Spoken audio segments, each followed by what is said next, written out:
Hello, everybody, and welcome to part 3 in our series on the 5 behaviours.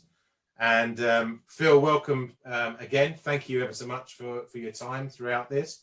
And today, I believe we're really talking about commitment, stage 3 of, or phase 3, if you like, of the 5 behaviours of both a functioning team and a dysfunctioning team, whichever side of the coin you take. Phil, talk to us. Yeah, commitment, a big one. Again, everything built around trust to start with, healthy conflict. Obviously, those two elements have to be there. Then you move into commitment. If you haven't got it, again, I've been in teams and I can know and feel about a team already when we talk about it, where there was that lack of commitment around a big goal, so a huge goal, that unifying purpose, but also around small goals. So you could be missing a number, missing a target, wanting to implement something. There was always that lack of commitment around smaller goals as well as that big goal as well. And it was always based around, and we knew it was that based around that kind of ambiguity. You know, I would say what goes on in vagueness stays in vagueness. You can keep that one, Rich, if you want. But actually that ambiguity and the priorities that people have from a leadership perspective and that clarity of communication.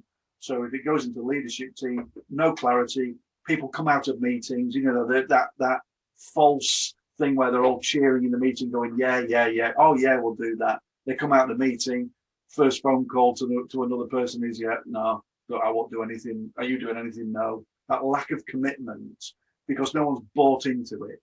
You don't need consensus. You don't need everybody to agree. You just need people to go away from the meeting being committed to that goal. And that's key around it, but it can only happen if you've got trust and healthy conflict, and then commitment can follow. And the trouble is, in so many organisations, they don't follow that process. They jump straight to, it's the thing we talk about all the time. Give them a laptop, give them a territory, and give them a target, and off you go. Yeah. There's no element of trust in there. There's no element of any of that kind of conflict or questioning skills, and then it doesn't breed that as well. Completely agree. Such an important point. And again, it's really, really relevant at this time again that we always say. So brilliant point. Any tips that you'd give for any organizations or any questions you'd get them to ask themselves at this moment in time? Well, first of all, obviously back to trust. Start with trust. So if you haven't got that, you have to start there. If you've got trust and you can have that conflict, then the tips around, I would say, commitment is that clarity of communication.